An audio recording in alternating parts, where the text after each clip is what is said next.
speaking of shenanigans, or maybe we weren't, but we are now. We're talking about shenanigans. As you may know, Nicolas Maduro won the presidential election in Venezuela.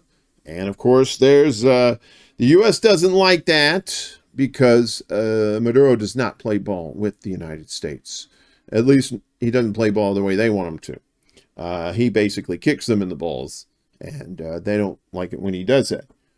So they've been trying to get rid of him for a while, and now the U.S. accuses Venezuela of election manipulation after Maduro victory threatens sanctions, too. So Senator Rick Scott, the human lizard out of Florida, is calling on Biden to recognize the opposition candidate as the president-elect.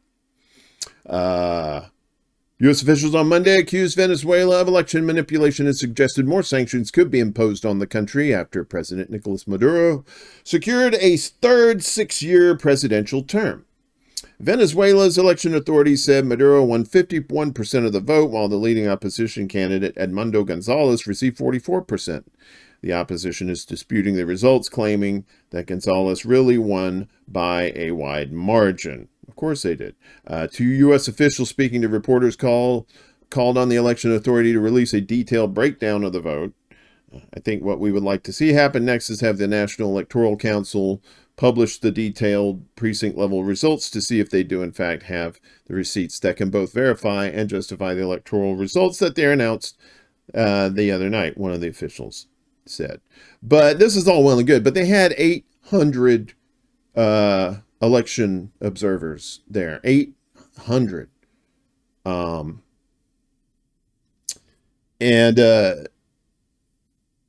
As they're calling fraud, some of these observers are endorsing the results. So this is from Consortium News, and Alan McLeod, we're going to be hearing a lot from him a little bit later. So as U.S. leaders call fraud, U.S. observers endorse results.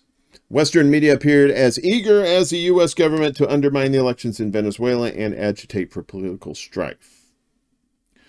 Much to the chagrin of the U.S. government, socialist candidate Nicolas Maduro won a third successive term in office on Sunday, convincingly beating his U.S.-backed opponents, Gonzalez and Maria Corina Machado, by 7 points. Almost immediately after the results were announced, American officials began decrying the elections as a farce.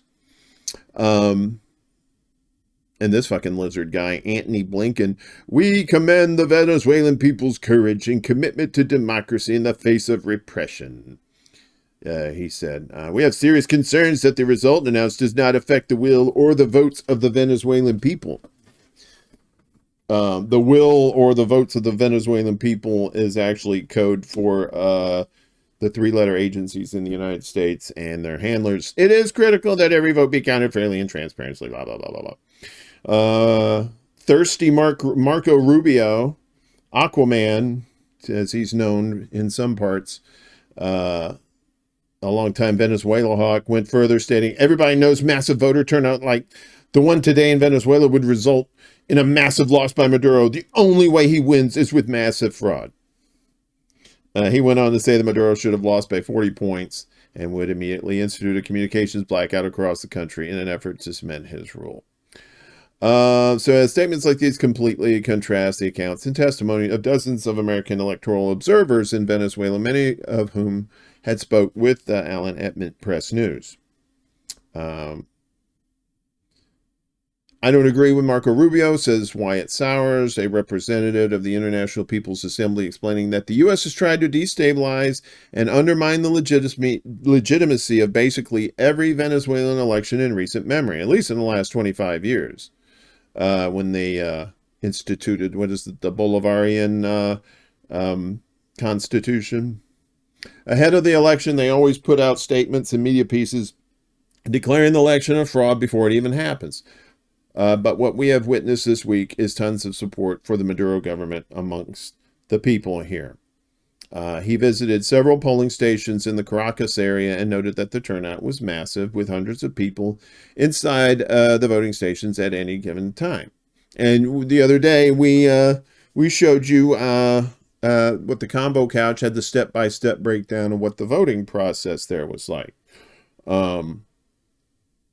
Roger Harris, an observer from Task Force on the Americas, spent the day observing electoral centers in Miranda State.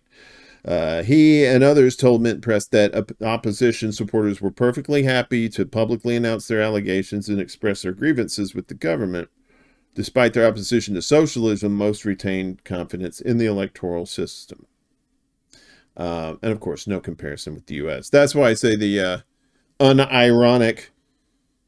The Democratic Party just basically chose their candidate. No election. They just said, you know, this is who we're running. Live with it, and that's you know, and then they're trying to tell other people how to run their fucking elections. Balls on that one. Wow.